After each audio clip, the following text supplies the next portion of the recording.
உயரம் என்று மனமும் ஏங்குகையில் என்று மாறும் எந்த துயரோ என்று மனமும் ஏங்குகையில் மாறாவின் கசப்பை மதுரமாக்கி மாறாவின் கசப்பை மதுரமாக்கி மகிழ்வித்த மகிபனையே பாடுவே பரவசமாகுவே பரந்தோடும் இன்னலே பாடுவே பரவசமாகுவே பரந்தோடும் இன்னலே. ஸ்தோத்திரம் ஆண்டவரே, பரிசுத்த பிதாவே, இந்த நாளுக்காக நாங்கள் நோக்கி பார்க்கிறோம். இந்த நாளில் கூட இந்த வார்த்தையாக நாங்கள் காத்திருக்கிறோம். கர்த்தர் எங்களோடு கூட பேசுவீராக. நாங்கள் இந்த வார்த்தையில பலன் கொண்டு இந்த உலகத்துல சாட்சியா வாழ்வதற்கு எங்களுக்கு உதவி செய்யும். இந்த வார்த்தைகளுக்கு எதிராக கிரியை செய்கிற எல்லா பொல்லாத ஆவிகள், மாம்சீக கிரியைகள் இயேசுவின் நாமத்தினால் செயலற்று போ. விடுதலையான உடைய வார்த்தைகள், உயிர்ப்பிக்கிற உடைய வார்த்தைகள் மத்தியில் வெளிப்படட்டும். இயேசுவின் நாமத்தில் பிதாவே, அல்லேலூயா. ஆண்டவருடைய பரிசுத்த நாமம் மயப்படுவதாக. இந்த நாளில் கூட உங்களோடு கூட பேசும்படியாக ஆண்டவர் என்னை வழிநடத்துகிற சில வார்த்தைகளை உங்களுக்கு முன்பாக சொல்ல விரும்புகிறேன். நம்ம எல்லாருக்கும் தெரிந்த ரொம்ப அறிமுகமான ஒரு மனிதனுடைய வாழ்க்கையை முடிந்த பிற்பாடு அவன் எப்படி ஸ்தோத்திரம் செயல்பட்டிருக்கிறான் என்பதை இந்த நாளில் விளங்க பண்ணும்படியாக இந்த வார்த்தைகளுக்கு நேராக நம்முடைய சிந்தனைகளை திருப்பலாம். எபிரேயருக்கு நிருபம் 11வது அதிகாரம் ஸ்தோத்திரம் 22வது வேதவசனம். எபிரேயர் 11:22.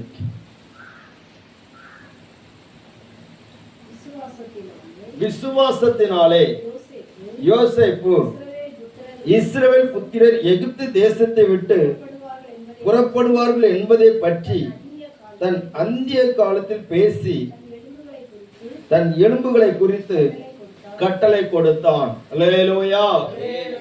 வேதத்துல விசுவாசத்தினாலே யோசேப்பு இஸ்ரவேல் புத்திரர் எகிப்து தேசத்தை விட்டு புறப்படுவார்கள் என்பதை பற்றி தன் அந்திய காலத்தில் பேசி தன் எலும்புகளை குறித்து கட்டளை கொடுத்தான் என்கிற இந்த வார்த்தை விசுவாசத்திற்காக அவர்கள் செயல்பட்ட விதங்களை நமக்கு கற்றுக் கொடுக்கிறது, கற்றுத் தருகிறது. அதை நாம் கடைபிடிக்கவும் அதை நம்ம வழி நடத்துகிறது என்பதை நாம் அறிந்து கொள்ள வேண்டும்.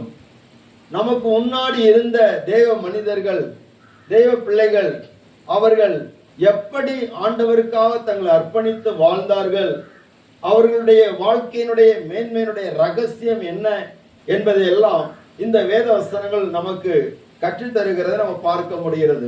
அல்லேலூயா. விசுவாசத்தினாலே நீதிமான் பிழைப்பான் என்கிற வார்த்தையை கடந்த 2 வாரங்களாக நாம் தியானித்தோம். அதே தொடர்ந்து இருக்கிற வார்த்தையை தான் நம்ம இந்த நாளில் பார்த்து கொண்டிருக்கிறோம். ஏனென்று சொன்னால், இந்த மேகம் போன்ற திரளான சாட்சிகள் நம்மை சூழ்ந்து கொண்டிருக்க, அந்த மேகம் போன்ற திரளான சாட்சிகள் எதற்கு என்று சொன்னால் விசுவாசத்திற்காகவே நம்மை சூழ்ந்து கொண்டிருக்கிறது. விசுவாசத்திற்கு சில சாட்சிகளே ஆண்டவர் இந்த எபிரேய புஸ்தகத்திலே ஆண்டவர் எழுதி வைத்திருக்கிறார். அதே தான் இந்த நாளிலே கூட நம்ம பார்த்து கொண்டிருக்கிறோம். அல்லேலூயா. யோசேப்பு என்கிற ஒரு தேவ மனுஷன், அவன் செய்த ஒரு காரியம் என்னவென்று சொன்னால், ஸ்தோத்திரம், இஸ்ரவேல் புத்திரர் எகிப்து தேசத்திலிருந்து தேசத்திற்கு புறப்படுவார்கள் என்பதை பற்றி தன்னுடைய அந்திய காலத்தில் அல்லது தன்னுடைய வயதான நாட்களிலே, தன்னுடைய வாழ்க்கை முடிகிற நேரத்திலே அவன் தன்னுடைய எலும்புகளை குறித்து கட்டளை கொடுக்கிறான். என்ன கட்டளை கொடுக்கிறான் சொன்னால், ஆதியாகமத்தின் புஸ்தகம் 50வது அதிகாரம் 22வது வசனத்தை வாசிக்கலாம். ஆதியாகமம் 50:22.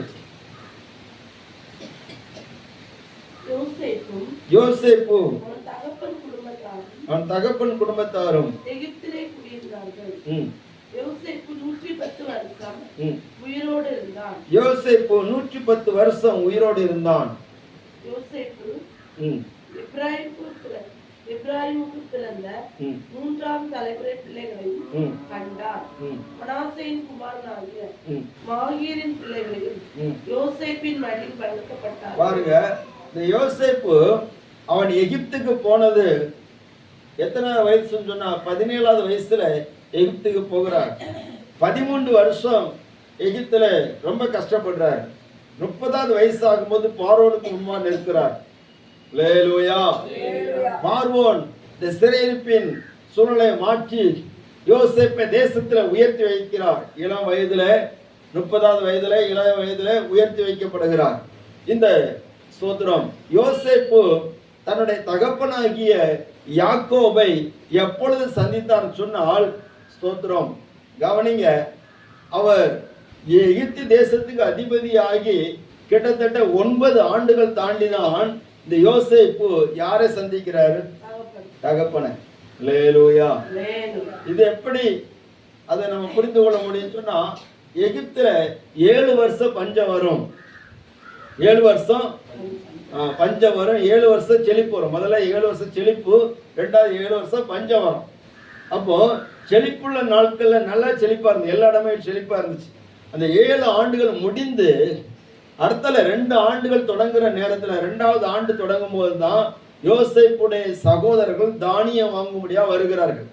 அப்போ யோசேப்பு 30வது வயதுல அவர் அதிபதியா மாறி 7 வருஷம் செழிப்பை பார்த்த பிற்பாடு, செழிப்பி நாட்கள் 7 வருஷம் முடியும் போது யோசேப்புக்கு எத்தனை வயசு? 37. சரியா? அதுக்கு பிற்பாடு 2 வருஷம் பஞ்சம் வருகிறது. அந்த 2 வருஷம் பஞ்சம் சேர்க்கும் போது யோசேப்பு வயசு எத்தனை? 39. இந்த 39வது வயது ஆகும் போதுதான் யோசேப்பின் தகப்பனாய் யாக்கோபு எங்க வருகிறான்னு சொன்னால் எகிப்து தேசத்துக்கு வருகிறார். அல்லேலூயா. அல்லேலூயா. ஸ்தோத்திரம். யாக்கோபு மரிக்கிற போது யோசேப்புக்கு வயது ஸ்தோத்திரம் 51. பைபிள் ஸ்டடியில் இதெல்லாம் உங்களுக்கு சொல்லி தந்திருக்கிறேன் பாருங்க. அப்போ ஸ்தோத்திரம் இந்த யாக்கோபு 147 வருஷம் அவர் உயிரோடு இருந்திருக்கிறார். அப்போ ஸ்தோத்திரம் 39ஐயும் எத்தனை 17 கூட்டினா எத்தனை வருது? சரி, எத்தனை? 55. ஸ்தோத்திரம். சரி, நீங்க அது பிறகு கூட்டி பாருங்க. அல்லேலூயா. கிட்டத்தட்ட அந்த 50 ஆண்டுகளுக்கு மேலாக யோசேப்பு அந்த இடத்துல இருக்கிறத நம்ம பார்க்க முடிகிறது. யோசேப்போட வயசு 50 தாண்டி வருகிற போதுதான் யாக்கோபு மரிக்கிறார். இப்போ 110 வயது ஆகும் போது இந்த யோசேப்பு மரிக்கிறார். அவர் மரிக்கிற போது அவருக்கு இருந்த காரியங்களை தான் நாங்கள் பார்க்கிறோம். அவர் 3ஆம் தலைமுறை மறைக்க பார்க்கிறார். ஆனால் யோசேப்புடைய ஆயுசு நாட்கள் ஆபிரகாமுடைய ஆயுசு நாட்களை விட கம்மி தான். அல்லேலூயா. அங்க இருந்த எல்லாருடைய ஆயுசு நாட்களை விட யோசேப்புடைய ஆயுசு நாட்கள் கம்மி தான், 110. ஆபிரகாமுடைய வயதை பார்க்கலும் யோசேப்புக்கு 65 வயசு ஸ்தோத்திரம் குறைவு. அல்லேலூயா. ஈசாக்குடைய வயசை பார்க்கலும் யோசேப்புக்கு 70 வயசு குறைவு.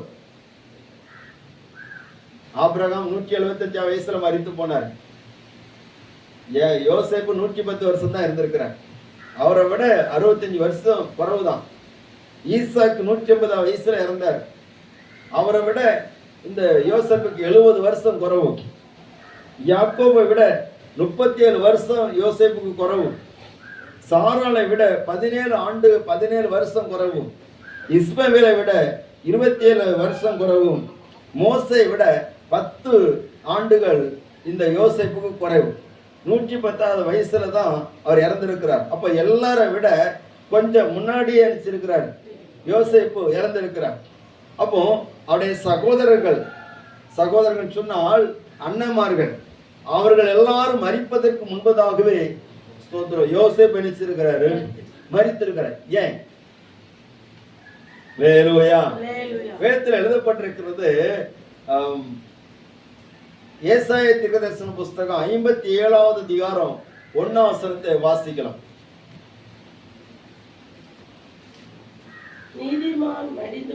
நீதிமான் மடிந்து போகிறான், ஒருவனும் அதை மனதில் வைக்கிறதில்லை.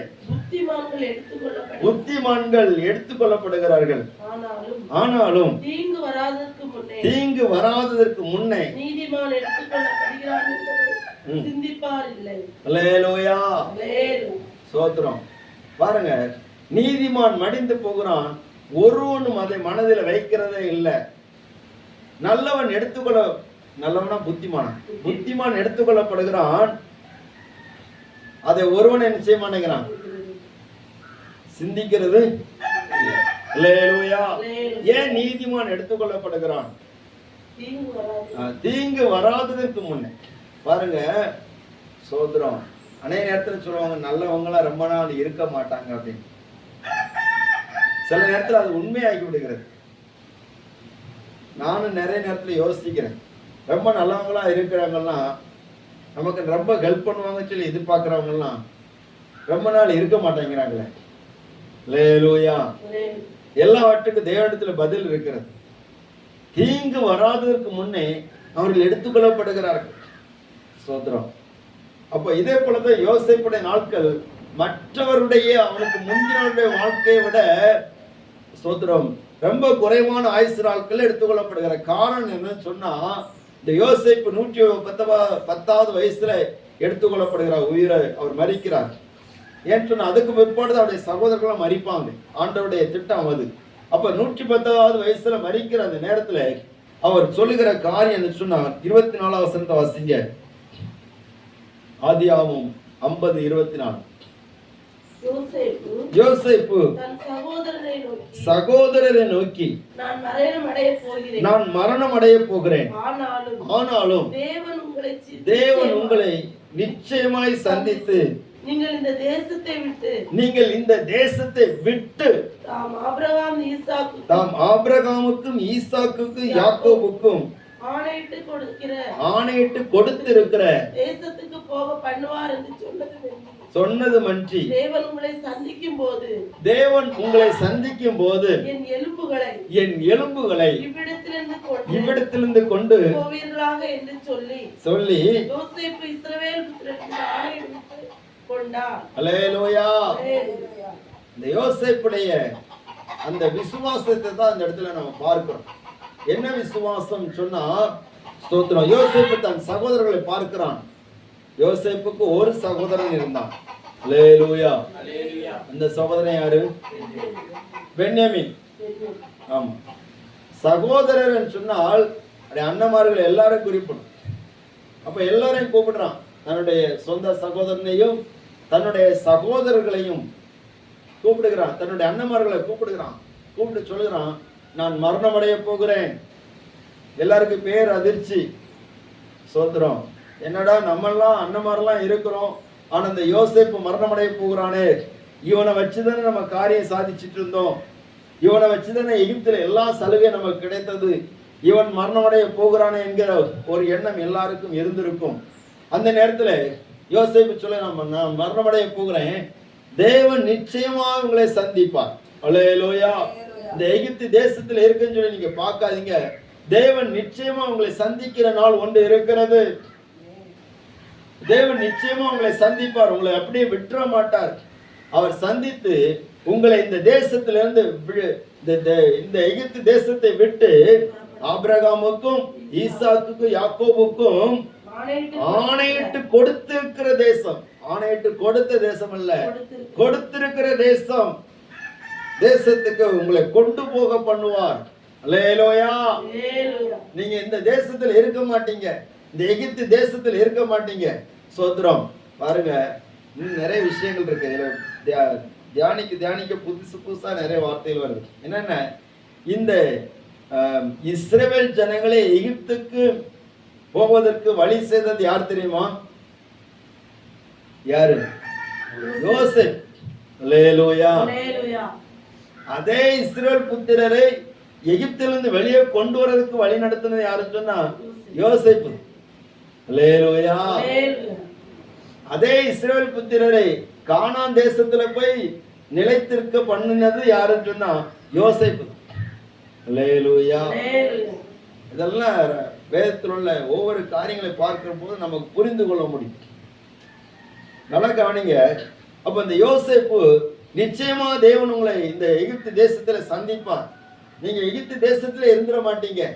பாருங்க, நிறைய பேருக்கு இந்த உலகமே தஞ்சம் சொல்லிட்டு இருக்கிறாங்க.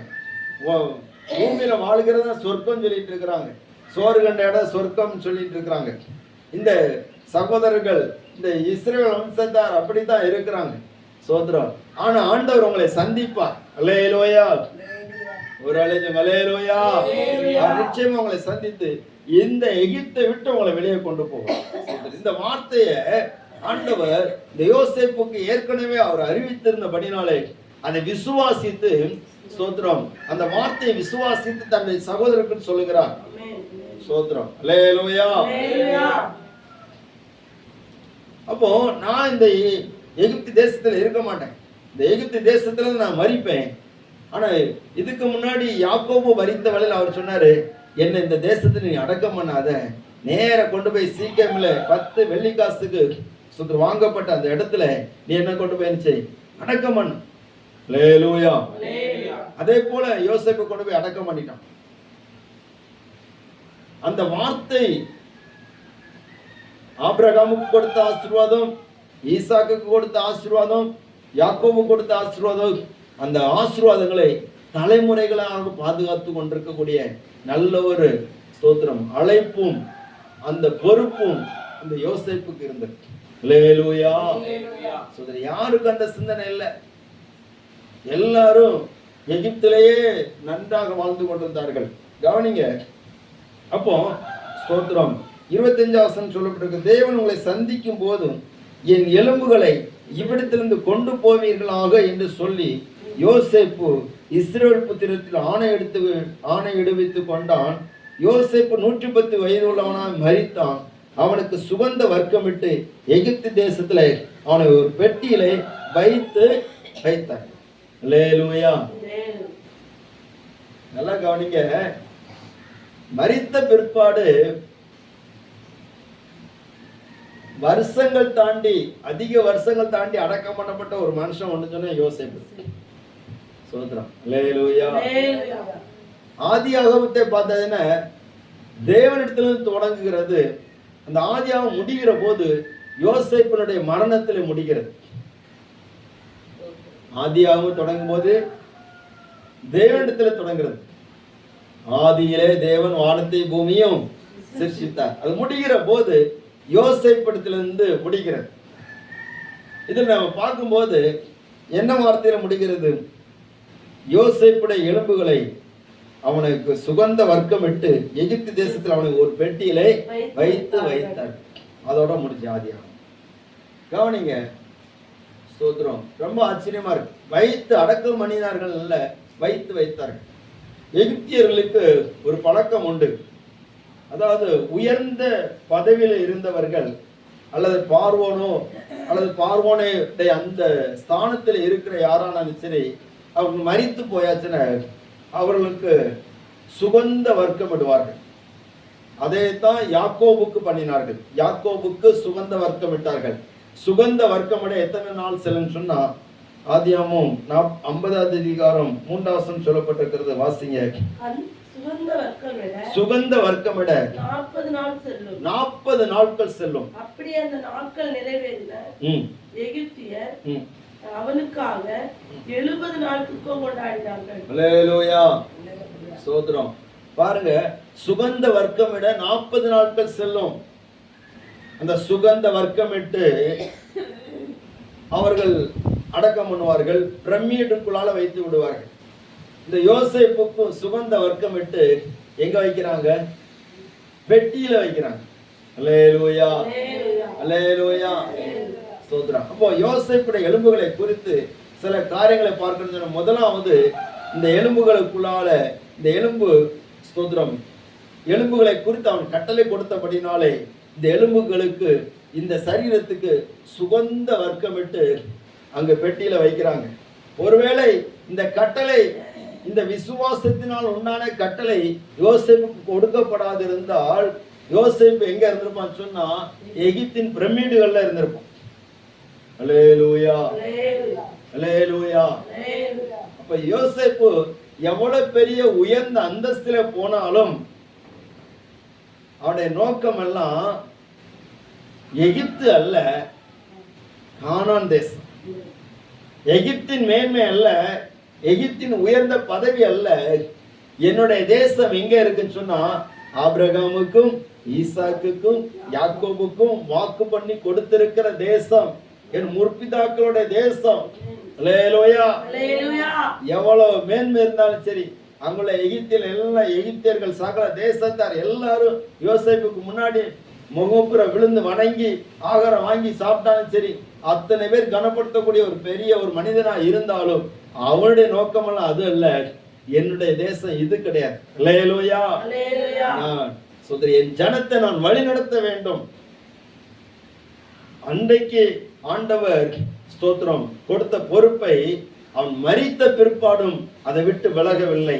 அவன் அந்த பொறுப்பை உத்தரவாதத்தோடு அவன் எகிப்திலிருந்து ஜனங்கள் கானானுக்குள்ள போகிற வரைக்கும் யோசேப்பு அதை நிறைவேற்றுகிறதை பார்க்க முடிகிறது. அல்லேலூயா, அல்லேலூயா. யோசேப்புடைய எலும்புகளுக்கு என்ன மேன்மை இருந்ததுன்னு சொன்னா சுகந்த வர்க்கமிட்டு அங்க வைக்கிறாங்க. ஸ்தோத்திரம். ஏன் சுகந்த வர்க்கமிட்டு பாதுகாக்கிறாங்கன்னு சொன்னா அதுக்கு ஒரே ஒரு காரணம், யோசேப்பு சொன்ன வார்த்தை. அல்லேலூயா. யோசேப்புடைய விசுவாசம். விசுவாசத்தினால யோசேப்பு தன்னுடைய அந்திய காலத்தை குறித்து, அந்திய காலத்திலே தன்னுடைய எலும்புகளை குறித்து கட்டளை கொடுக்கிறார். நான் தேவன் உங்களை சந்திப்பாரு, அவர் உங்களை அப்படியே விட்டுற மாட்டாரு, இங்க இருந்து சந்தித்து உங்களை எகிப்து தேசத்துக்கு கொண்டு போவார். அப்போ இந்த எலும்புகளை நீங்க நினைச்சீங்க கொண்டு. அல்லேலூயா. சோத்திர கர்த்தருடைய நாமம் இப்படிதான். அப்படின்னு சொன்னா நம்முடைய வாழ்க்கையை நம்ம கொஞ்சம் திரும்பி பார்க்கிற போது சோத்திரம், நமக்குள்ளால ஆண்டவரா இயேசு கிறிஸ்துவை குறித்து ஒரு நல்ல ஒரு விசுவாசத்தை ஆண்டவர் எதிர்பார்க்கிறார். ஆண்டவர் நமக்கு வாக்கு பண்ணி இருக்கிற அந்த நித்திய ஜீவன், அந்த கானான் தேசம், பரலோக கானான், அதுக்கு அழைத்து கொண்டு வரும்படியாக தேவன் நம்மை நிச்சயமாக சந்திப்பார். அல்லேலூயா. உங்களிடத்திலிருந்து எடுத்துக்கொள்ளப்பட்ட அந்த இயேசுவானவர் எப்படி போனாரோ அப்படியே நினைச்சுவார், உங்களிடத்துக்கு திரும்பி வருவார். அல்லேலூயா. சோத்திரம். அப்ப அந்த திரும்பி வருவார் என்கிற அந்த விசுவாசத்தினாலே சோத்திரம், அந்த விசுவாசம் நமக்குள்ள இருந்தன்னா நமக்கு சுகந்த வர்க்கத்தை பரலோகமே நமக்கு போட்டுவிடும். அல்லேலூயா, அல்லேலூயா, சோத்திரம். பொதுவா மரித்தவர்களுக்கு சென்ட் அடிப்பாங்க. சோத்திரம். சென்ட் அடிப்பாங்களா இல்லையா? அடிப்பாங்க.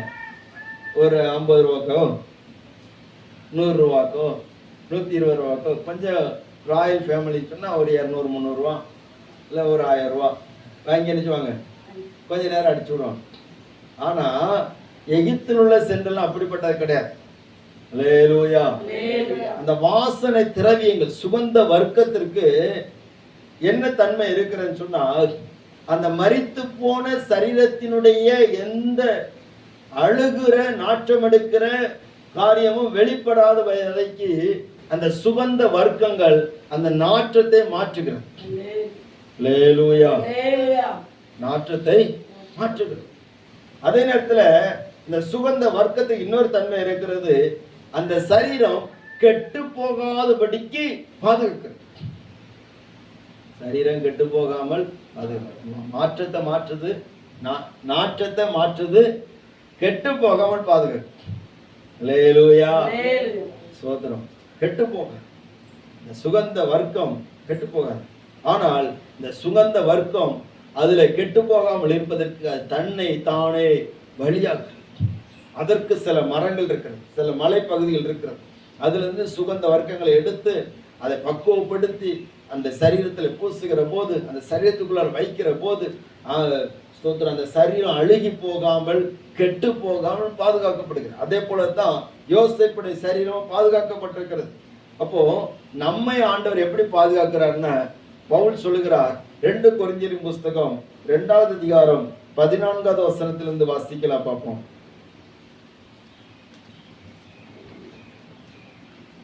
2 கொரிந்தியர் 2வது அதிகாரம் 14 ஜென்ம சுபாவமான மனுஷனோ 2 கொரிந்தியர் 2வது அதிகாரம் 14வது வசனத்துல இருக்கு. கிறிஸ்துவுக்குள் எப்பொழுதும் எங்களை வெற்றி சிறக்க பண்ணி எல்லா இடங்களிலும் எங்களை கொண்டு அவரை அறிகிற அறிவின் வாசனையை வெளிப்படுத்துகிற தேவனுக்கு ஸ்தோத்திரம். ரட்சிக்கப்படுகிறவர்களுக்குள்ளே கெட்டு போகிறவர்களுக்குள்ளேயும் நாங்கள் தேவனுக்கு கிறிஸ்துவுக்கு நற்கந்தங்களாக இருக்கிறோம். கெட்டு போகிறவர்களுக்குள்ளே மரணத்துக்கு ஏதுவான மரண வாசனையாயும் ரட்சிக்கப்படுகிறவர்களுக்குள்ளே ஜீவனுக்கு ஏதுவான ஜீவ வாசனையாகவும் இருக்கிறோம். அல்லேலூயா. அவர் ரொம்ப அழகா சொல்றார், நாங்க யாருக்கு? கிறிஸ்துவுக்கு நற்கந்தங்களா இருக்கிறோம். ஸ்தோத்திரம். அவர் என்ன பண்றார்? கிறிஸ்துவுக்குள்ள எப்பொழுது எங்களை வெற்றி சிறக்க பண்ணி எல்லா இடங்களிலும் எங்களை கொண்டு அவரை அறிகிற அறிவின் வாசனையை வெளிப்படுத்துகிற தேவனுக்கு. அப்ப நமக்கு வாசனை என்னன்னு சொன்னா இயேசுதான் நமக்கு வாசனை. இயேசுவின் நற்கந்த நமக்குள்ள இருந்தா மட்டும்தான் நம்ம கெட்டு போக மாட்டோம். அல்லேலூயா, அல்லேலூயா. தேவன் நம்மை சந்திக்கிற நாளிலே யாருடைய வாசனை நமக்குள்ள இருந்து வெளிப்படும் சொன்னா இயேசுவின் வாசனை வெளிப்படும். அந்த இயேசு சுதர் கல்வாரி சிலுவையிலே அவர் சுகந்த பலியாக தம்மை ஒப்பு கொடுத்தார். சுகந்த வர்க்கமாக தம்மை ஒப்பு கொடுத்தார். அந்த கல்வாரியின் வாசனை நமக்குள்ள வெளிப்படுகிற போதுதான் தேவன் நம்மை சந்திக்கிற நாள்ல நமக்கு ஒரு விடுதலை கிடைக்கும். கர்த்தருடைய நாமம் மகிமைப்படுவதாக.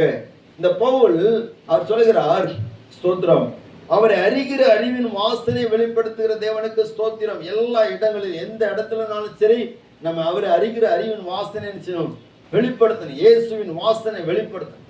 வேதம் சொல்லி இருக்கிறது. உன்னத பாட்டின் புஸ்தகம்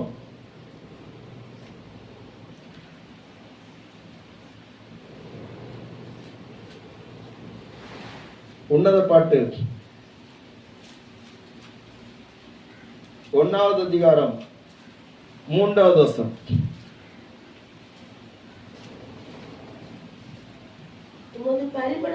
உமது பரிமள தைலங்கள் இன்பமான வாசனை உள்ளவைகள். உமது நாமம் ஊற்றுண்ட பரிமள தைலமா இருக்கிறது. ஆகையால் கன்னியர்கள் உம்மை நேசிக்கிறார்கள். அல்லேலூயா, ஸ்தோத்திரம். பாருங்க, உமது பரிமள தைலங்கள் இன்பமும் வாசனையுமானவைகள். ஸ்தோத்திரம். உமது நாமம் ஊற்றுண்ட பரிமள தைலமாக இருக்கிறது.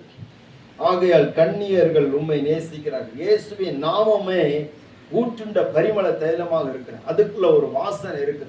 இயேசுவின் நாமத்தை சொன்னாலே எல்லாரும் திரும்பி பார்க்கக்கூடிய அளவுக்கு அவருடைய ஜீவியத்தின் வாசனை வெளிப்படுகிறது. அல்லேலூயா, அல்லேலூயா. கிறிஸ்தவங்க சொன்னாலே ஒரு கூட்டத்துல வெறுப்பு இருந்தாலும் இன்னொரு பக்கத்துல மதிப்பு இருக்கு. மதிப்பு இருக்கா இல்லையா? இருக்கு. சொல்றேன், இவங்க கிறிஸ்தவங்க, இவங்க ஊழியம் செய்யறவங்க, இவங்க ஆண்டவருக்கு பயந்து நடக்கிறவங்க அப்படி சொன்னாலே ஒரு மதிப்பு இருக்கு. இன்னொரு பக்கத்துல வெறுப்பு இருக்கிறது. அது கெட்டு போகிறவர்களுக்குள்ளால விளங்குகிற மரண வாசனை. அல்லேலூயா. ஆனா ரட்சிக்கப்படுகிறவர்களுக்குள்ளால நம்ம ஜீவ வாசனையாக இருக்கிறோம். அந்த ஜீவ வாசனை எங்க இருந்து வருகிறது? மரணத்தை ஜெயித்த இரட்சகரா இயேசு கிறிஸ்துவிடத்திலிருந்து வருகிறது. கரங்களை தட்டி கர்த்தரை மகிமைப்படுத்துவோம். அல்லேலூயா, அல்லேலூயா. அவர் நம்மை சந்திப்பார். ஸ்தோத்திரம். யோசேப்புடைய சரீரத்தை சுகந்த வர்க்கம் விட்டு எங்க கொண்டு வச்சாங்க? பெட்டியில வைத்தார்கள். ஸ்தோத்திரம். அப்போ ஆண்டவர் நமக்கு சுகந்த வர்க்கம் விட்டு நம்மளை எங்க கொண்டு வச்சிருக்கிறார்? சபையில வைத்திருக்கிறார். பாதுகாப்பாக வைத்திருக்கிறார். அல்லேலூயா, ஸ்தோத்திரம். பாதுகாப்பா வச்சு நம்மளை கெட்டு போகாம பாதுகாக்கிறார். ஸ்தோத்திரம். கர்த்தருடைய நாமம் மகிமைப்படுவதாக. தேவ பிள்ளைகளே, அப்ப நமக்குள்ளால அந்த வாசனை வெளிப்படும். விசுவாசத்தினாலே யோசேப்புக்கு சுகந்த வர்க்கம் விட்டார்கள். அதே போல விசுவாசத்தினாலே நமக்கு இயேசுவின் நாமத்தின் சுகந்த வர்க்கம் இடப்பட்டிருக்கிறது. ஒவ்வொரு நாளும் ஒவ்வொரு வாரமும் நம்ம வருகிற போது ஒவ்வொரு சுகந்த வர்க்கத்தினாலே கர்த்தர் நம்மை மெருகேற்றி கொண்டே இருக்கிறார். அல்லேலூயா. நம்ம கெட்டு போயிடக்கூடாது. நம்ம கெட்டு போயிடக்கூடாது. என்ன, நம்ம எங்க போய் சேரணும்னு, கானானுக்குள்ள போய் சேரணும், பரலோகத்துக்கு போய் சேரணும். நம்மளை கெட்டு போயிடக்கூடாதுன்னு சொல்லி ஆண்டவர் சோதரம் ஒவ்வொரு வாரமும் ஒவ்வொரு நாளும் ஒவ்வொரு வார்த்தையினால் நமக்கு சுகந்த வர்க்கம் விடுகிறார். சில காரியங்கள் நம்மை சீர்படுத்தும், சில காரியங்கள் நம்மை பண்படுத்தும், சில காரியங்கள் நம்மை கடிந்து கொள்ளும், சில காரியங்கள் நம்மளை உருவாக்கும். அல்லேலூயா. கெட்டு போயிடக்கூடாது. நீ உன் பிரச்சனையில கெட்டு போயிடக்கூடாது. உன்னுடைய மாம்ச சுவாபத்துல கெட்டு போயிடக்கூடாது. இந்த கோபத்துல கெட்டு போயிடக்கூடாது. உன்னுடைய தேவையில்லாத காரியத்தினாலே உன் சரீரம் பாவ சேவைக்கு ஏதுவா இருக்கிறது. அந்த பாவ சேவைக்கு ஏதுவா இருக்கிற மாமிசத்துல நீ கெட்டு போயிடக்கூடாதுக்காக இயேசுவின் வாசனையை அவர் நமக்குள்ளே தருகிறார். அல்லேலூயா. ஸ்தோத்திரம். கர்த்தருடைய நாமம் மகிமைப்படுவதாக. அப்போ யோசேப்பு தன்னுடைய எலும்புகளை குறித்து கட்டளை கொடுக்கிறார்.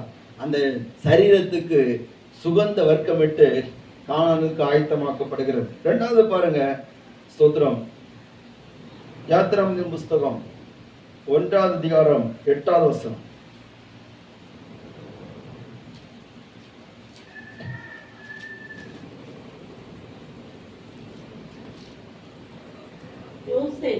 யோசேப்பை அறியாத ஒரு புதிய ராஜன் ஒருவன் எகிப்தில் தோன்றினான். அல்லேலூயா. யோசேப்பை அறியாத புதிய ராஜன் எகிப்திலே தோன்றினான்.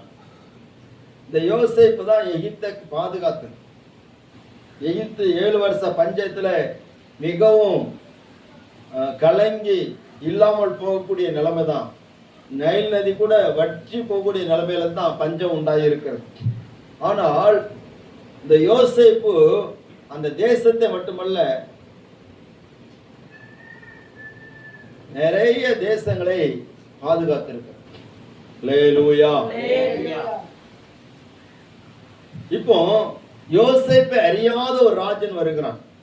ஒரு ராஜா அதாவது பார்வோன் தோன்றுகிறான். இந்த யோசேப்பை அறியாத அந்த பார்வோன் தோன்றின போது அவன் என்ன பண்ணான்னா உபத்திரவத்தை கொண்டு வருகிறான்.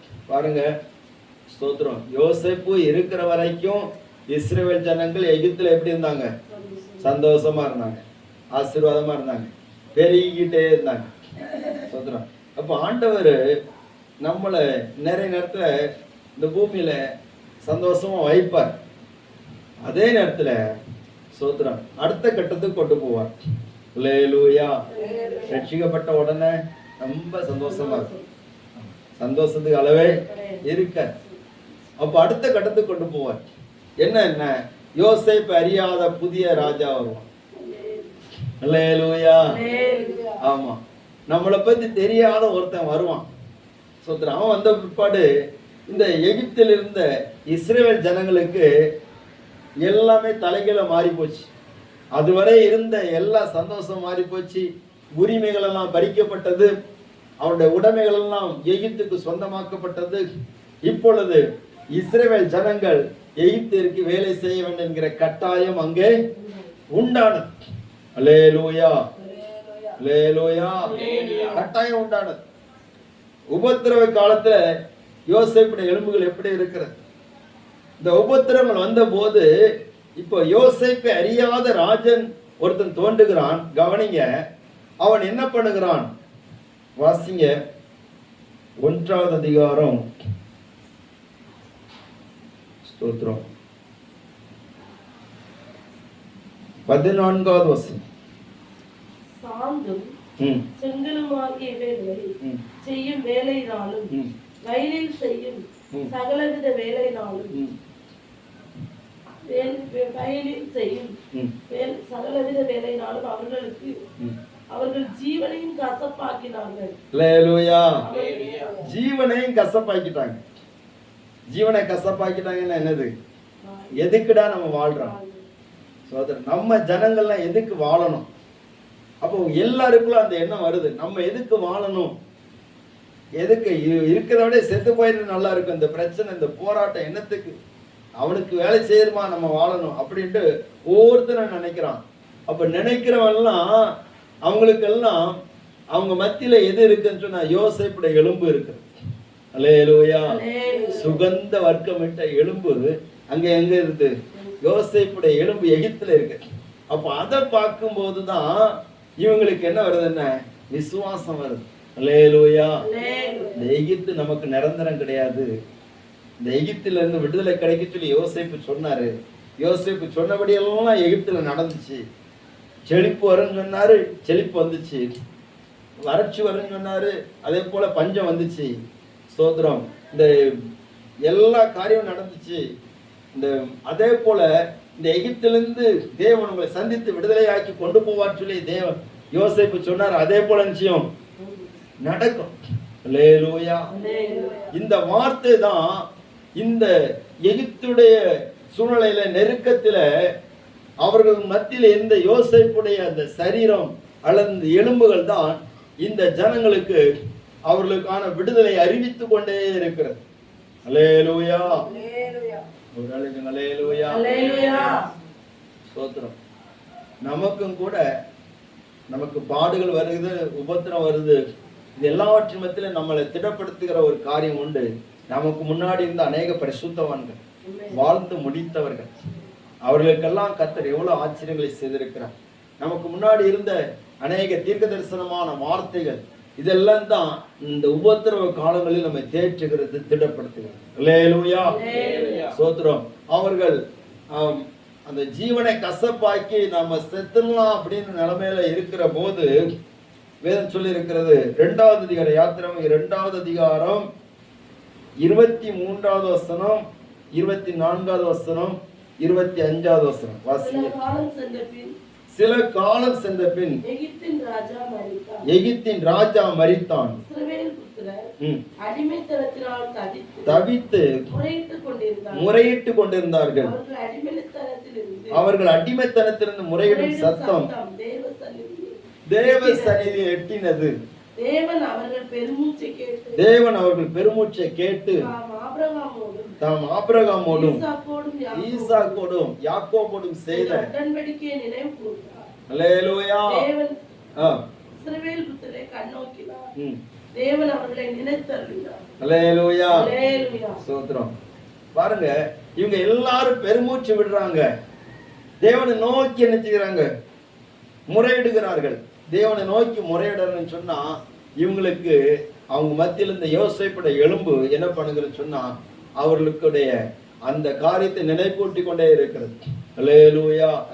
செத்து போன ஒரு ஆள் இன்னும் அடக்கம் பண்ணாம நம்ம வச்சிருக்கிறோமே, எதுக்கு வச்சிட்டு இருக்கிறோம்? பெட்டியில வச்சிருக்கிறோமே, எதுக்கு வச்சிட்டு இருக்கிறோம்? அதை பார்க்கும் போதெல்லாம் ஒரு காரியம் சொல்லப்படுகிறது. இந்த இடத்துல இருந்து வெளியே போவ, இந்த இடத்துல இருந்து ஆண்டவர் வெளியே கொண்டு போவாரு, இந்த உபத்திரத்துல ஆண்டவர் விடுதலையை கொண்டு போவாரு. இப்ப இருக்கிற உபத்திரத்தெல்லாம் பார்க்காதீங்க, பிரச்சனை எல்லாம் பார்க்காதீங்க, வாழ்றதே கஷ்டமா இருக்குன்னு சொல்லி யோசிக்காதீங்க. இதுல நிச்சயமா தேவன் உங்களை வெளியே கொண்டு போவார். அல்லேலூயா. அல்லேலூயா. நான் சம்பாதிக்கிறேன், எவனோ சாப்பிடுறான், நான் வேலை செய்யறேன், எவனோ ஒருத்தர் திருப்தி ஆகுறான், அப்படி இல்ல. வேதம் என்ன சொல்லி இருக்கிறது? நீ கைகளின் பிரயாசத்தை நீ என்ன செய்வாய்? சாப்பிடுவாய், பாக்கியம் நன்மை உனக்கு உண்டாயிருக்கும். இதுதானே வேதம் சொல்லி இருக்கிறது. சோத்திரம். இதுல இருந்து நிச்சயமா கர்த்தர் உன்னை விடுதலை ஆக்குவார். இந்த சிறையிருப்பிலிருந்து விடுதலை ஆக்குவார். இந்த போராட்டத்தில் விடுதலை ஆக்குவார். செத்து போன ஒரு மனுஷனுடைய எலும்பு சொல்லிக்கிட்டே இருக்குது. அல்லேலூயா. சோத்திரம். இதை பார்க்கும் போதெல்லாம் அந்த விசுவாசம் தான். சிலர் கேட்டிருப்பாங்க, எதுக்கு அந்த எலும்புகளை நீங்க வச்சிட்டு இருக்கீங்க? யோசேப்பு தான் செத்து போய் 400 வருஷம் ஆச்சு, எதுக்குன்னு வச்சிட்டு இருக்கீங்க? இல்ல, இந்த எலும்புகள் தான் அங்க கானான்ல தேசத்துக்கு கொண்டு போய் நம்மளை விட போகுது. அல்லேலூயா. சோதரர். நிச்சயமாக ஆண்டவர் எலும்புகளை கொண்டு கூட கிரியை செய்வார். ஆமென். எலிசாவுடைய எலும்புகளுக்குள்ளான ஒரு உயிர்ப்பிக்கிற வல்லமை இருந்தது. சோதரர். செத்து போன ஒரு மனுஷன் அதை தூக்கி போட்டேன்னு அவன் உயிரோடு எழும்பிட்டான். அல்லேலூயா. எலும்புகளுக்குள்ளால ஒரு வல்லமை இருக்கிறது. சோதரர். உலர்ந்து போன எலும்புகளை எசேக்கியேல் பார்க்கிறான். உலர்ந்து போன எலும்புகள் எங்க உயிரடையும்? உயிரடைய தேவனுடைய வார்த்தை அதுக்குள்ள பிரவேசித்து சொன்னா, தேவனுடைய ஆவி அங்க பிரவேசித்து சொன்னா அந்த எலும்புகள் எல்லாம் உயிரடைஞ்சிரும். அல்லேலூயா. ஸ்தோத்திரம். அதுதான் தேவன் மேல் நாம் வைக்கிற விசுவாசம். விசுவாசத்தினாலே நீதிமான் பிழைப்பான். இந்த யோசேப்புடைய எலும்பு தன்னுடைய ஜனத்திற்கு ஆன விடுதலையை அது காட்டிக்கொண்டே இருக்கிறது, அது எடுத்து உடைத்து கொண்டே இருக்கிறது. யோசேப்பு சொன்ன வார்த்தை அந்த எலும்புகள் இருந்து வெளிப்பட்டு கொண்டே இருக்கிறது. அதனால தான் ஆண்டவரே நீர் எங்களை விடுவிப்பின்னு சொல்லிட்டு எழுதப்பட்டிருக்கிறதே, சொல்லப்பட்டிருக்கிறதே, அதை நாங்கள் விசுவாசிக்கிறோம் சொல்லி ஆண்டவரை பார்த்து கூப்பிட்டுட்டே இருக்கிறாங்க. அல்லேலூயா. தேவன் பார்க்கிறார், ஆபிரகாமோடு ஈசாக்கோடு யாக்கோவோடு பண்ணின உடன்படிக்கை பார்க்கிறார், நினைக்கிறார்.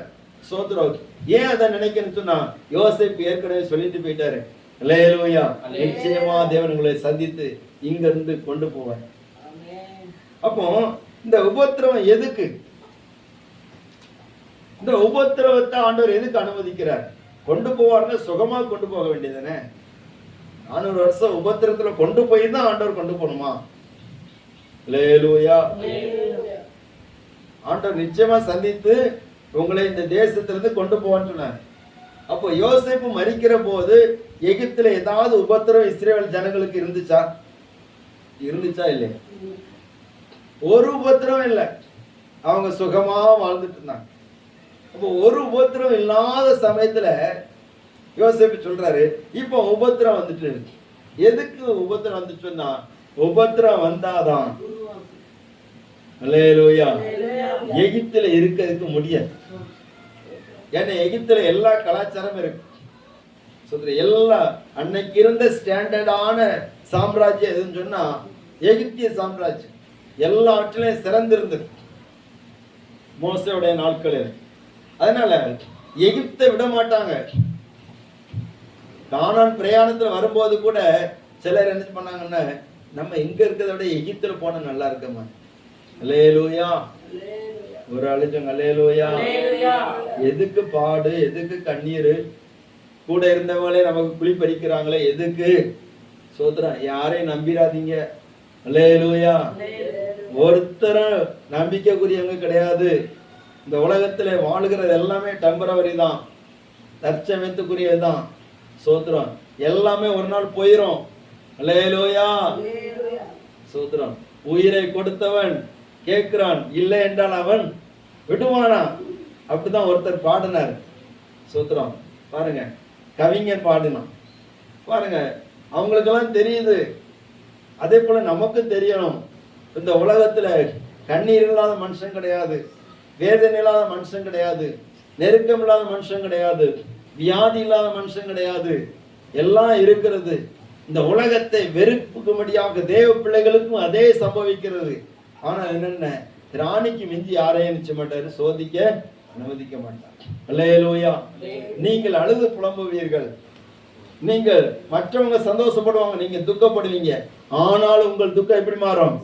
சந்தோஷமாய் மாறும். அல்லேலூயா. ஸ்தோத்திரம். இவங்க எல்லாரும் எகிப்துல இருக்கும்போது எகிப்தை வெறுக்கக்கூடிய அளவுக்கு ஆயிற்று.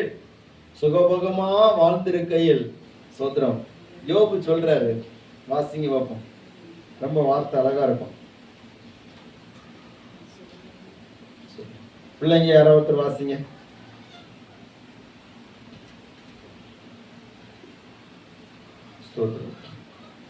நான் சுகபோகமா வாழ்ந்திருக்கையில் அவர் என்னை,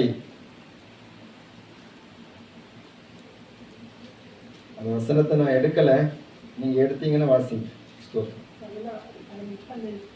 16 வாசிங்க பிள்ளைங்க, வாசிங்க. யோபு 16:12 சத்தமா வாசிக்கணும்.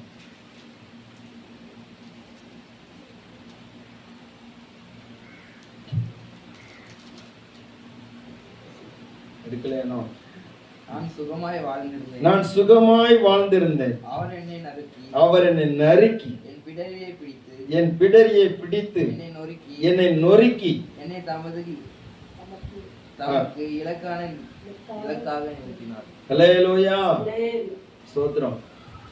யோபு சொல்றார், நான் சுகமா வாழ்ந்திருந்தேன். அப்ப ஆண்டவர் சுகமா நம்ம வாழ்ந்திருப்போம் சொல்லி எப்ப சொல்றோமோ அப்ப என்ன பண்ணுவாருன்னா, ஸ்தோத்திரம், நறுக்கி விடரியை பிடித்து நொறுக்கி நமக்கு லெக்காக நினைச்சிருவாரு, வச்சிருவார். அல்லேலூயா. உண்மையில அப்படி நடக்குதா? சில நேரத்துல அப்படிப்பட்ட உபத்திரவத்துல ஆண்டவர் வைக்கிறார், ஆனா கைவிட மாட்டார். அதான் விஷயம். அல்லேலூயா. நான் அவளை நயங்காட்டி எங்க வனாந்தரத்துக்கு. ஓசியாவின் புஸ்தகத்தில் சொல்றாரு, வாசிங்க.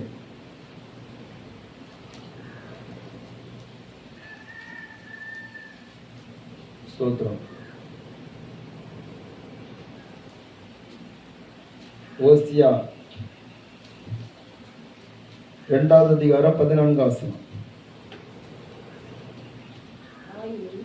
ஆயினும் நான் அவளுக்கு நயங்காட்டி அவளை வனாந்தரத்தில் அழைத்து கொண்டு போய் அவளுடைய பட்சமாய் பேசி அவளிடத்திலிருந்து அவளுக்கு அவளுடைய திராட்சை தோட்டங்களையும் நம்பிக்கையின் வாசலாகிய ஆகோரின் பள்ளத்தாக்கையும் கொடுப்பேன். அப்பொழுது அவள் அங்கே எகிப்து தேசத்திலிருந்து வந்த நாளிலும் பாடினது போல் பாடுவாள். அல்லேலூயா. எவ்வளவு ஆண்டவர் சொல்றாரு, நான் அவளுக்கு நயங்காட்டி அவளை வனாந்தரத்தில் அழைத்து கொண்டு போய் அவளோட பட்சமா பேசும். என்ன சொல்ற? நயங்காட்டி அழைக்கிறார். பாலும் தேனும் ஓடுகிற கானான் தேசத்துக்கு உங்களை நினைச்சுவேன், கொண்டு போவேன். அல்லேலூயா, அல்லேலூயா. ஆண்டவர் நயங்காட்டி அழைக்கிறாரா? அவரை மாதிரி நயங்காட்டி அழைக்க யாருமே கிடையாது. நயங்காட்டி அழைப்பார், அழைத்து கொண்டு போது வனாந்தரத்திலே கொண்டு போவார், பட்சமாய் பேசுவார். முதல்ல நயங்காட்டி பேசுவாரு, ரெண்டாவது பட்சமாய் பேசுவார். அல்லேலூயா. பட்சமா பேசி என்ன பண்றாருன்னா, அவ்விடத்தில் அவளுக்கு திராட்சை தோட்டங்களையும் நம்பிக்கையின் வாசலாக ஆகோரின் பள்ளத்தாக்கை கொடுப்பேன். நம்பிக்கையின் வாசலை உண்டாக்குறார். வனாந்தரத்திலே உனக்கு நம்பிக்கை வரணுமா, கர்த்தர் உன்னை ஆச்சரியமா நடத்துவார். அல்லேலூயா. அதுதான் தேவனை நடத்துதல். ஸ்தோத்திரம். அப்போ நீ எகிப்து தேசத்திலிருந்து வந்த நாளிலே பாடினது போல நீ பாடும். அல்லேலூயா. உபத்திரம் எதுக்கு?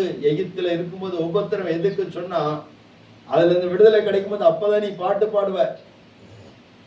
செல்வத்திலே மகிழ்ச்சியா இருந்துச்சுன்னா உனக்கு பாட்டும் வராது, துதியும் வராது, சோத்திரமும் வராது, ஜபமும் வராது. அல்லேலூயா.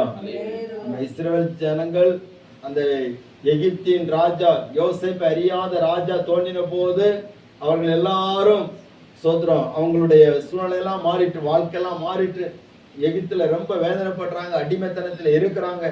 அப்போ இவங்களுக்குள்ளால அந்த யோசேப்பு உடைய அந்த வார்த்தைகளும் அந்த சரீரமும் வைக்கப்பட்டிருந்தது பார்க்க நிச்சயமா தேவன் இங்க வந்து நம்மளை கொண்டு போயிடுவாரு அப்படிங்கிற அந்த விசுவாசம் அவர்களுக்கு பெருகும் போது அவர்கள் தேவனை நோக்கி முறையிட்டு கொண்டே இருக்கிறாங்க. அல்லேலூயா. ஆமென். ஸ்தோத்திரம். நிச்சயமாக அந்த வார்த்தையினுடைய தேவன் அவர்களை சந்திக்கிற நாள் வந்தது. நல்லா கவனிங்க, எல்லாரும் கவனிங்க. ஸ்தோத்திரம்.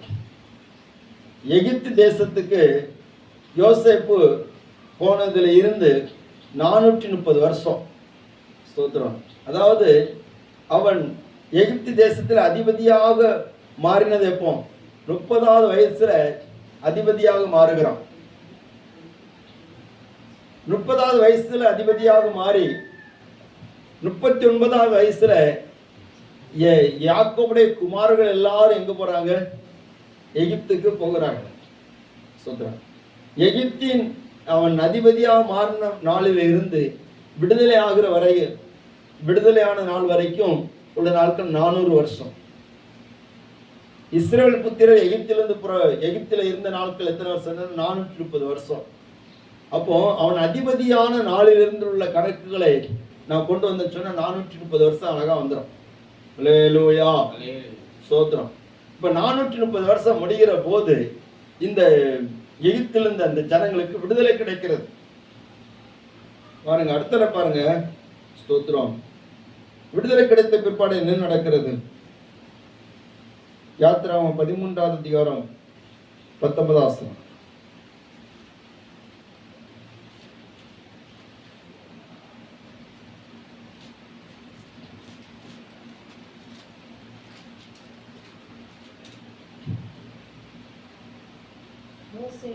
மோசே தன்னோடு கூட யோசேப்பின் எலும்புகளை எடுத்துக்கொண்டு போனான். தேவன் நிச்சயமாய் உங்களை சந்திப்பார். அப்பொழுது உங்களோட கூட என் எலும்புகளை இவ்விடத்தில் இருந்து கொண்டு போங்கள் என்று யோசேப்பு சொல்லி இஸ்ரவேல் புத்திரரை உறுதியாய் ஆணையிடும்படி செய்திருந்தான். அல்லேலூயா. முதல்ல சுகந்த வர்க்கமிடப்பட்ட யோசேப்பின் எலும்பு, இரண்டாவது உபத்திரவத்தின் மத்தியிலே யோசேப்பின் எலும்பு, மூன்றாவது கானான் பிரயாணத்திலே யோசேப்பின் எலும்பு. அல்லேலூயா. ஸ்தோத்திரம்.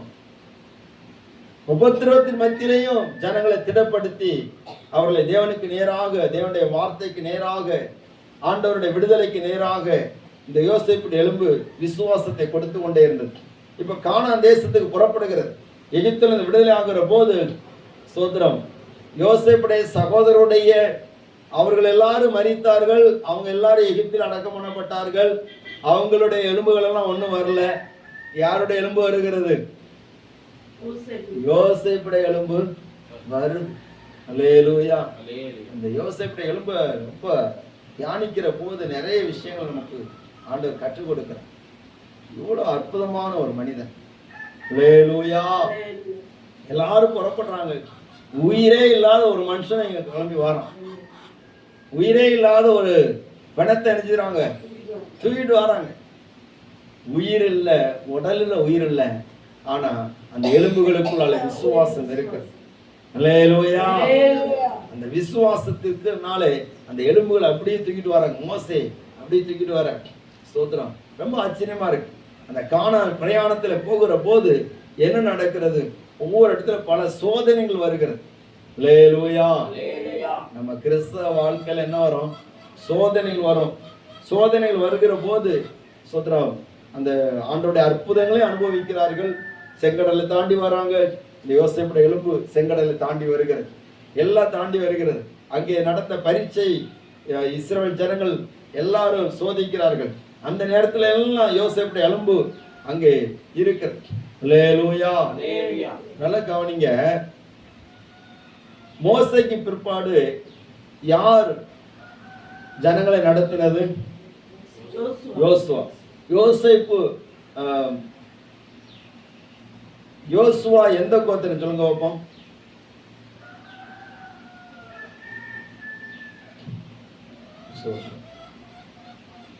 யோசேப்பு எந்த கோத்திரம்? யோசேப்பு யாருடைய வம்சம்? யோசுவா யாருடைய வம்சம்? தெரியாது. அல்லேலூயா. என்னாகும் புஸ்தகம் 14ஆம் அதிகாரம். யோசுவா யாருடைய வம்சம் சொல்லி பார்க்க முடியும்? 13ஆவது அதிகாரம்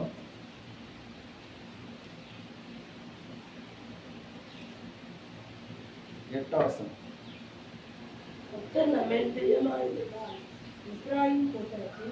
எப்ராயிம் கோத்திரத்தில் நூனின் குமாரனாகிய ஓசாயா.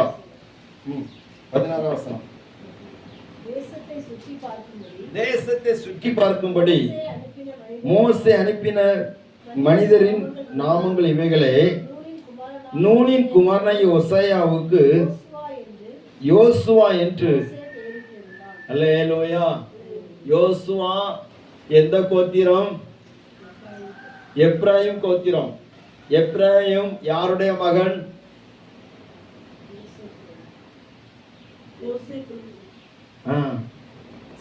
எப்ராயிம் யாருடைய மகன்? யோசேப்புடைய மகன். அப்போ கவனிங்க, 3 காரியத்தை நம்ம முக்கியமா நம்ம சொல்லலாம். இஸ்ரவேல் ஜனங்களை எகிப்திலிருந்து வருகிறதற்கு தேவன் பயன்படுத்தின கோத்திரம் எதுன்னு சொன்னா லேவி கோத்திரம். யாரு? மோசேயும் ஆரோனும், ஆசாரியத்துவத்தினுடைய கோத்திரம். இஸ்ரவேல் ஜனங்கள் கானானுக்குள்ளே போவதற்கு அவர்களை வழி நடத்தும்படியாக முன்பாக கடந்து சென்ற கோத்திரம் சொன்னா யூதா கோத்திரம். அல்லேலூயா. அல்லேலூயா. எந்த கோத்திரம்? யூதா கோத்திரம். இஸ்ரவேல் ஜனங்களுக்கு கானான் தேசத்தை பங்கிட்டு கொடுக்கும்படியாக பயன்படுத்தப்பட்டது யோசேப்புடைய கோத்திரம். புரிஞ்சா உங்களுக்கு? அல்லேலூயா. இதை யோசிக்கும் போது ஆச்சரியமா இருந்துச்சு. யோசுவாவை கர்த்தரியால் தெரிந்து கொள்ளணும். யூதா இருக்கிறது, மற்ற கோத்திரங்கள்லாம் இருக்குது. இந்த எப்ராயிம் கோத்திரத்துல யோசுவாவை ஏன் தெரிந்து கொள்ளணும்? ஒரு லேவியனை தெரிந்து கொள்ளலாமே. மோசேயை லேவி கோத்திரத்தை தெரிந்து கொண்டாரு. இந்த யோசுவாவை எப்ராயிம் கோத்திரத்தில் தெரிந்து கொள்கிறார். காரணம் என்ன? அல்லேலூயா. யாக்கோபு யோசேப்புடைய குமாரர்களை ஆசீர்வதிக்கிற போது மூத்தவன் யார் தெரியுமா? மனாசே. ஆனா மனாசே ரெண்டாவது வச்சுட்டு எப்ராயிமை முன்னாடி வச்சு ஆசீர்வதிக்கிறார். அப்ப யோசேப்பு சொல்றாரு, என் தகப்பனே, உங்களுடைய வலது கைய மூத்தவன் மேல வையும், இடது கைய சின்னவன் மேல வையும். உடனே யாக்கோபு சொல்றாரு, எனக்கு தெரியும் மகனேன்னு சொல்லிட்டு யோசேப்புக்கு குமாரர்களை ஆசீர்வதிக்கிற போது எப்ராயிம் ஒரு கோத்திரமா மாறும், மனாசேயும் ஒரு கோத்திரமா மாறும். மனாசேயை விட எப்ராயிம் பெருகுவான் என்று சொல்லி இந்த எப்ராயிமை மனாசேக்கு முன்னாடி வைத்து ஆசீர்வதிக்கிறார். அல்லேலூயா, ஸ்தோத்திரம். இப்போ இந்த பாக்கியம் யாரு கிடைக்குதுன்னா யோசுவாவுக்கு கிடைக்கிறது. இப்ப யோசுவா எப்ராயிம் கோத்திரத்தை சேர்ந்தவன். அப்போ இந்த யோசுவாவுக்கு இந்த கானான் பிரயாணத்தில் அநேகர் பின்வாங்கி போகிறார்கள், சோர்ந்து போகிறார்கள், முறுமுறுக்கிறார்கள். ஆனா அந்த யோசுவாவுடைய விசுவாசம் மட்டும் குறையவே இல்லை. அல்லேலூயா. யோசுவாவுடைய விசுவாசம் ஏன் குறையல? நீங்க 14வது அதிகாரத்துல பாருங்க, 6ஆம் வசனம், 7ஆம் வசனம், 8ஆம் வசனம். என்னாகும்? இஸ்ரவேல் புத்திரரின் சமஸ்த சபையையும் நோக்கி, நாங்கள் போய் 6ஆம் வசனம், 7ஆம் வசனம், 8ஆம் வசனம். தேசத்தை சுற்றி பார்த்தவர்களில் நூனின் குமாரனாகிய யோசுவாவும் எப்னேயின் குமாரனாகிய காலேபும் தங்கள் வஸ்திரங்களை கிழித்து கொண்டு இஸ்ரவேல் புத்திரரின் சமஸ்த சபையை நோக்கி, நாங்கள் போய் சுற்றி பார்த்து சோதித்த தேசம் மகா நல்ல தேசம். கர்த்தர் நம்மேல் பிரியமா இருந்தால் அந்த தேசத்தில் நம்மை கொண்டு போய் பாலும் தேனும் ஓடுகிற அந்த தேசத்தை நமக்கு கொடுப்பார். அல்லேலூயா, ஸ்தோத்திரம். இது யார் சொல்றாங்க? 2 பேர் சொல்றாங்க. காலேப் நூனின் குமாரனாகிய யோசுவாவும் எப்னேயின் குமாரனாகிய காலேப். அவங்க சொல்லப்படுற நூனின் குமாரனாகிய யோசுவாவும் முன்னாடி வச்சிருக்கு. அப்ப இந்த நூனின் குமாரனாகிய யோசுவாவுக்கு இந்த விசுவாசம் எப்படி வந்தது? 10 பேர் சொல்றான். என்ன சொல்றான்? நம்ம போய் பார்த்த தேசம் நல்ல தேசம் தான், ஆனா அங்க இருக்கிறவன்லாம் ராட்சசன், அவனெல்லாம் நம்ம மேற்கொள்ள முடியாது. அப்போ இந்த நூனின் குமாரனாகிய யோசுவாவுக்கு எங்க இருந்து விசுவாசம் வந்ததுன்னு சொன்னா, அந்த எப்ராயிம் கோத்திரத்துல அவங்க தான் யார பாதுகாத்து வச்சிருக்கிறாங்க தெரியுமா? யோசேப்புடைய சரீரத்தை பத்திரமா பிரயாணத்துல பாதுகாத்து வச்சிருக்கிறாங்க. அல்லேலூயா. எந்த கோத்திரத்துல எந்த மனுஷன் இருக்கிறானோ அந்த மனுஷனுடைய சரீரத்தை அவங்க தான் வச்சுவாங்க, பாதுகாப்பாங்க. அப்ப யோசேப்புடைய சரீரம் அங்க இருக்கிறது, அந்த எலும்புகள் இருக்கிறது. அதை பார்க்க பார்க்க யோசுவாவுக்குள்ளால அந்த வைராக்கியம் வருகிறது, அந்த விசுவாசம் வருகிறது. எத்தனை பேர் பின்வாங்கி போனா என்ன, துர்ச்செய்தி சொன்னா என்ன, நாங்க காணாதுங்க போறது நிச்சயம். எவ்வளவு பெரிய ஆள் இருந்தாலும் பிரச்சனை இல்லை, எவ்வளவு பெரிய போராட்டம் வந்தாலும் பிரச்சனை இல்லை, அது எல்லாவற்றையும் நம்ம மேற்கொள்ள முடியும். அல்லேலூயா, அல்லேலூயா. பின்வாங்கி போகிறவன் போகட்டும். நிறைய பேர் பின்மாற்றக்காரங்களை பார்த்து சோர்ந்து போறாங்க. இல்ல, சோத்திரம், விசுவாசத்தை முன்னெடுத்து நம்ம போக வேண்டிய கட்டாயம் நமக்கு உண்டு. யோசேப்பு, அந்த யோசேப்புடைய வம்சத்துல வந்த அந்த யோசுவாவுக்குள்ளால அந்த விசுவாசம் வருகிறதுனால சொல்றாரு, கர்த்தர் நம்ம பிரியமா இருந்தா அந்த தேசத்தை நம்ம நினைச்சுவோம் போய் சேருவோம். அல்லேலூயா. அந்த அந்த விசுவாசத்தை காலேபுக்கு அவன் கொடுக்கிறான். காலேபு சொல்றான், சோதர காலேப், யோசேப் என்கிற ஒரு மனுஷன் நம்ம வம்சத்துல இருக்கிறாரு. அவர் சொல்லி இருக்கிறாரு, நிச்சயமா நம்மளை தேவன் சந்தித்து எங்க கொண்டு போவார்? கானான் தேசத்துக்கு கொண்டு போவார். இதை கேட்கும் போது காலேப்புக்குள்ளால இந்த விசுவாசம் வருது. அதனால தான் யோசுவாவும் காலேப்பும் ஒன்னா நிக்கிறாங்க. அல்லேலூயா. இவங்களுக்குள்ள இருக்கக்கூடிய ஆவி வேற ஆவி. சோத்திரம். இவங்களுக்குள்ள இருக்கக்கூடிய ஆவி என்ன ஆவின்னு சொன்னா, அந்த யோசேப்புக்குள்ள இருந்த அந்த விசுவாசத்தின் ஆவி தான் இந்த யோசுவாவுக்குள்ளாலே காலேப்புக்குள்ளே வந்தது. கடைசியாக ஒரு காரியத்தை சொல்ல விரும்புகிறேன். யோசுவாவின் புஸ்தகம் 24வது அதிகாரம் 22வது வசனம்.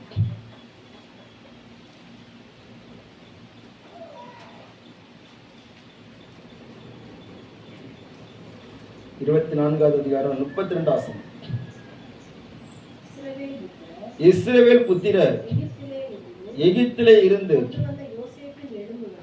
கொண்டு வந்த யோசேப்பின் எலும்புகளை அவர்கள் சீகேமிலே, யாக்கோபு சீகேமின் தகப்பனாகிய எமோரியருடைய கையிலே 100 வெள்ளிக்காசுக்கு கொண்ட நிலத்தின் பங்கிலே அடக்கம் பண்ணினார்கள்.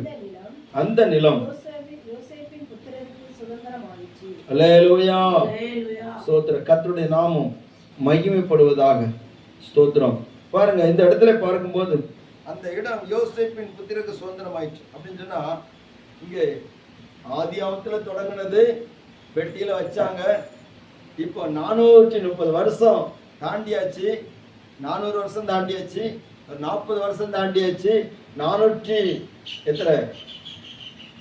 440 வருஷத்துக்கு மேல அல்லது 450 வருஷத்துக்கு மேல தாண்டி அவர்கள் கானான்களை கொண்டு எல்லா சுதந்திரம், எல்லாம் பங்கு யுத்தம் பண்ணி எல்லாம் பங்கு போட்டு எல்லாம் முடிச்ச பிற்பாடு கடைசியில தான் யோசேப்புடைய சரீரம் நினைச்சது. கானானுக்குள்ள வந்தோடனே அடக்கம் பண்ணிருக்கலாமே, எரிகோவை தாண்டோடனே அடக்கம் பண்ணிருக்கலாமே, ஒண்ணும் பண்ணல. எல்லாம் முடிஞ்ச பிற்பாடு தான் அடக்கம் பண்ணப்படும். அல்லேலூயா. ஆண்டவருடைய திட்டம் நிறைவேறுகிற வரைக்கும் நம்ம செயல்பட்டுட்டே இருக்கோம். இந்த யோசேப்புடைய எலும்புகள் ஆண்டவருடைய திட்டம் நிறைவேறி முடிகிற வரைக்கும் செயல்பட்டுட்டே இருக்கு. ஆச்சரியமா இருக்குல்ல? ஸ்தோத்திரம். அந்த இடம் அந்த சகோதரர்களுக்கு, அந்த கோத்திரத்துக்கு சொந்தமாயிட்டு. பாருங்க, யோசுவாவும் அங்கேதான் அடக்கம் பண்ணப்படுகிறான். யோசுவா எத்தனை வயசு வரை இருந்தா தெரியுமா? அவரும், ஸ்தோத்திரம், யோசுவாவும் 110 வயது வரைக்கும் தான் உயிரோடு இருந்தது. அல்லேலூயா, ஸ்தோத்திரம். 29வது வசனம் வாசிங்க. பின்பு நூனின் குமாரனாகிய யோசுவா ஊழியக்காரன் 110 வயதுள்ளவனா மரணம் அடைந்தான். அல்லேலூயா. யோசுவாவுக்கும் வயது எத்தனை? 110. யோசேப்புக்கும் வயசு எத்தனை? 110. அப்போ எப்படி ஆண்டவர் கொண்டு வந்து போற சேர்க்கிறார் பாருங்க. எகிப்து தேசத்துல இருந்து கொண்டு வந்து கானான் தேசத்துல எல்லா வேலையும் முடிகிற வரைக்கும் ஆண்டவர் யோசேப்புடைய எலும்புகளை கொண்டு வந்து அங்க அடக்கம் பண்ணுகிறாங்க. பாருங்க, இதுதான் நம்முடைய நம்பிக்கை, நம்முடைய வாழ்க்கையினுடைய விசுவாசம். எங்க கொண்டு போய் சேரணும்னு சொன்னா, ஸ்தோத்திரம், கானானுக்குள்ள போகணும். அல்லேலூயா. நம்முடைய சரீரம் கானானுக்குள்ள மறுரூபமாக்கப்படணும். ஊடுருவி போனோம், பரலோகத்துக்கு ஊடுருவி போனோம். மாம்சம் ரத்தம் தேவனுடைய ராஜ்யத்தை சுதந்தரிக்காது. ஸ்தோத்திரம். அல்லேலூயா. நம்ம வாழ்கிற விசுவாச வாழ்க்கை, ஸ்தோத்திரம், அது மங்கி போகிற வாழ்க்கை அல்ல. அது தலைமுறைகளை தாண்டி நமக்காக வைத்திருக்கிற சுதந்திரங்களை நாம் பெற்றுக்கொள்ளும்படியாக, நமக்காக வைத்திருக்கிற ராஜ்யத்தை பெற்றுக்கொள்ளும்படியாக நம்மை ஆயத்தப்படுத்தி கொண்டிருக்கிறது. விசுவாசத்தினால யோசேப்பு எலும்புகளை குறித்து கட்டளை கொடுக்கிறான். ஸ்தோத்திரம். அந்த எலும்புகள் அவனுடைய தலைமுறைகளையும் விசுவாசத்துக்குள்ளே நடத்தி பாதுகாத்து கானானுக்குள்ளே கொண்டு போகிறான். நம்ம எல்லாரும் ஜெபிக்கலாம். எல்லாரும் எழுந்து நின்று, ஆண்டவரே, எங்களுக்குள்ளால அப்படிப்பட்ட விசுவாசத்தை பெருக பண்ணும். யோசேப்பு சொன்ன அந்த வார்த்தை, ஸ்தோத்திரம், ஆமென், எப்படி அவனை வழி நடத்துகிறது. ஆமென். அவன் மரித்து போன